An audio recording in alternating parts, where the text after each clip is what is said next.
आज अपन न्यूटन का तीसरा नियम डिस्कस करेंगे। Newton's third law of motion, जिसे हम क्रिया प्रतिक्रिया और इंग्लिश में एक्शन रिएक्शन लॉ कहते हैं। जैसे अपन इसके स्टेटमेंट की सबसे पहले बात करते हैं।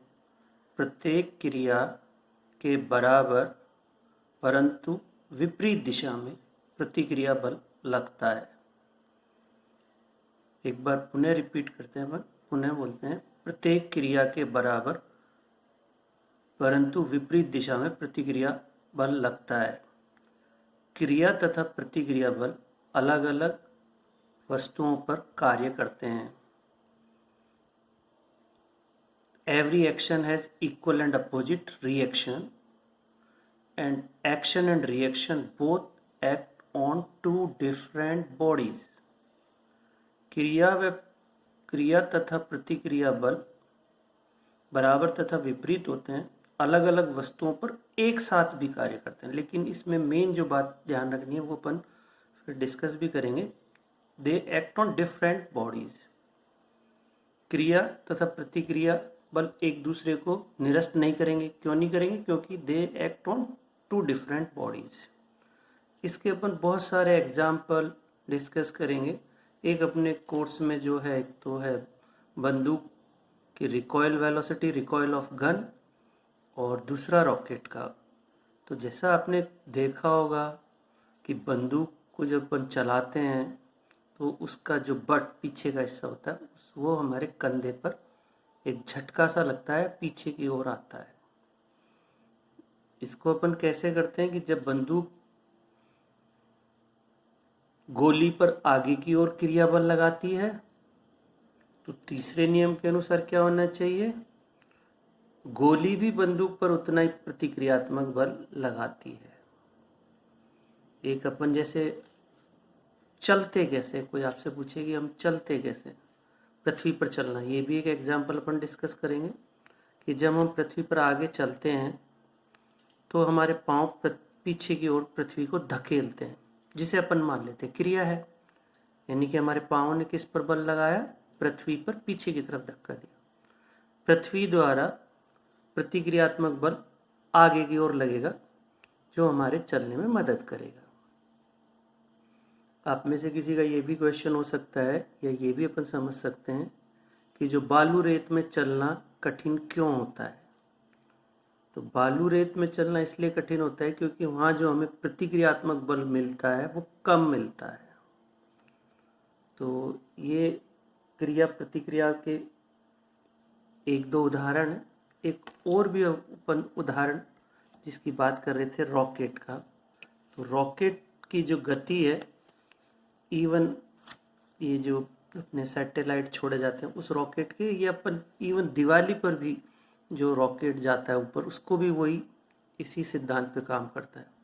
रॉकेट में ईंधन नीचे की ओर जलकर बाहर निकलता है,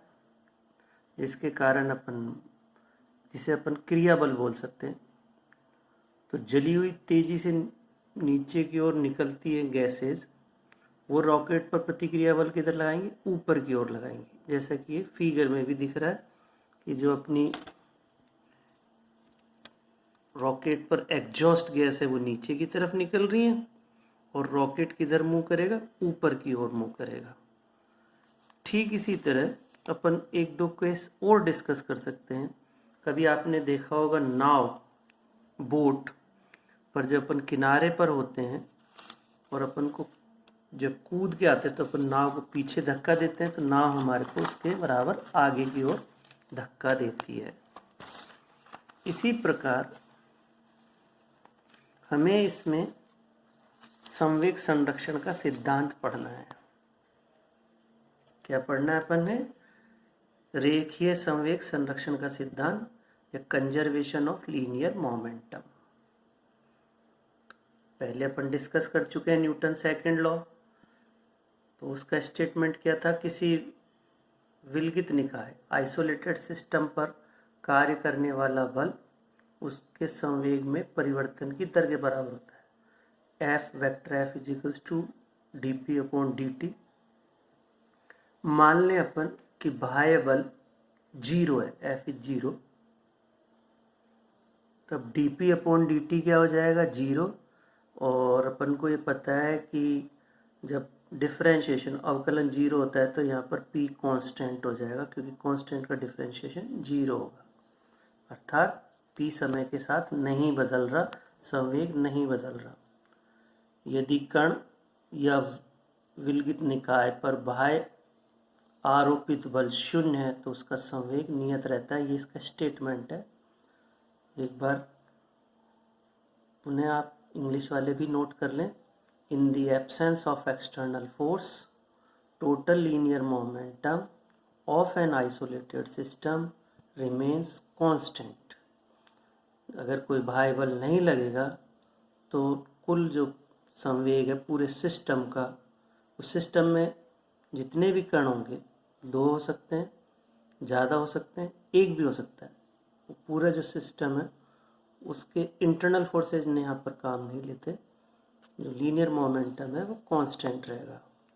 हम इसमें रिकॉइल वेलोसिटी ऑफ जो गन है उसे कैलकुलेट करते हैं, किससे, इसके एप्लीकेशन के अंदर करेंगे अपन। तो अपन मान लेते हैं कि बंदूक व गोली दोनों मिलकर एक आइसोलेटेड सिस्टम विलगित निकाय बनाते हैं। प्रारंभ में गोली दागने से पहले, यानी कि गोली प्लस बंदूक, बुलेट प्लस गन, दोनों क्या थी, विराम अवस्था में थी। जब अपन ने गोली बंदूक से दागी है तो मान लो उसका वेग v1 मान लेते हैं आगे, और बंदूक का वेग पीछे की जाएगा तो v2 प्रक्षेप वेग मान लिया अपन ने। m1 m2 जैसा कि लिखा हुआ है गोली का द्रव्यमान और बंदूक का द्रव्यमान मान लेते हैं। तो प्रारंभ में वेग कितना, संवेग कितना है 0, क्योंकि दोनों विराम अवस्था में थे। बाद में कितना है m1 v1 plus m2 v2 equals to, ये बाद का वेग है। दोनों को इक्वेट कर दिया, प्रारंभ में संवेग को और अंतिम संवेग को, जैसे 0, दिस इज इक्वेशन नंबर 1 जैसा लिखा हुआ है। क्योंकि निकाय पर कोई बाह्य बल नहीं कर रहा, बंदूक और गोली दोनों एक ही निकाय के पार्ट हैं, तो संवेग क्या होगा, संरक्षित रहेगा। वो 0 बराबर करके हमने इसको v2 निकाल लिया, v2 equals to minus m1 upon m2 v1।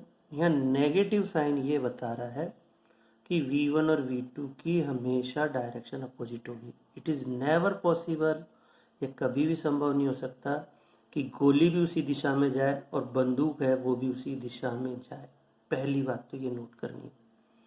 ये अपन तोप पर भी लगा सकते हैं, जिसको कैनन बोलते हैं, उस पर भी ये केस लगाएंगे। अगर तोप का गोला आगे की तरफ जाएगा तो जो तोप है वो पीछे जाएगी। इसको थोड़ा और आगे अपन डिस्कस करेंगे। टू रिड्यूस द v2, यानी कि अपन को v2 को रिड्यूस करना है कि जो कंधे पर जो उस बट अपन ने बंदूक पकड़ रखी थी उसका मान कम हो। तो इस फॉर्मूले में जैसा दिख रहा है m2 मस्ट बी हैवी, ये लार्ज वैल्यू होनी चाहिए। और यहाँ से ये भी लग रहा है अपन को कि बंदूक का प्रतिक्षेप वेग उसके द्रव्यमान के व्युत्क्रमानुपाती होता है। मैं आपसे एक बार सभी स्टूडेंट से ये भी कहना चाहूँगा कि आपने कई बार तोपें देखी होंगी, तोप आजकल जहाँ रखी हुई हैं कहीं भी म्यूजियम में, तो वो बहुत भारी होती है। वो यही सिद्धांत है उसका कि तोप का गोला और तोप का जो पीछे का रिकॉइल वेलोसिटी है वो कम करने के लिए उसका मास अपन को ज़्यादा लेना पड़ेगा। अगर अपन ने बराबर ले लिया या कम ले लिया तो जितना तोप का गोला आगे जाएगा जिस वेलोसिटी से, अगर लगभग बराबर होगा तो पीछे वो तोप भी उड़ जाएगी, पीछे की तरफ उसका भी वेग ज़्यादा होगा। तो क्या आप सबको एक बात समझ में आई कि तोप का वजन या मास इसलिए अधिक लिया जाता है ताकि उसके वेग को, प्रतिक्षेप वेग को हम कम कर सकें। तो अपन आज इसमें लीनियर मोमेंटम का रिकॉइल वेलोसिटी एक पूरा केस पढ़ लिए, इसके न्यूमेरिकल भी आएंगे। तो ये केवल v2 का माइनस चिन्ह केवल ये बताएगा डायरेक्शन, बाकी m1 m2 और अपन v1 रख के न्यूमेरिकल वैल्यू इस तरह अपन निकाल सकते हैं। और ये आपको समझ में आना चाहिए कि यहाँ पर जब भी आपको V2 निकालना पड़ेगा तो डायरेक्शन नेगेटिव लगानी पड़ेगी। Thank you.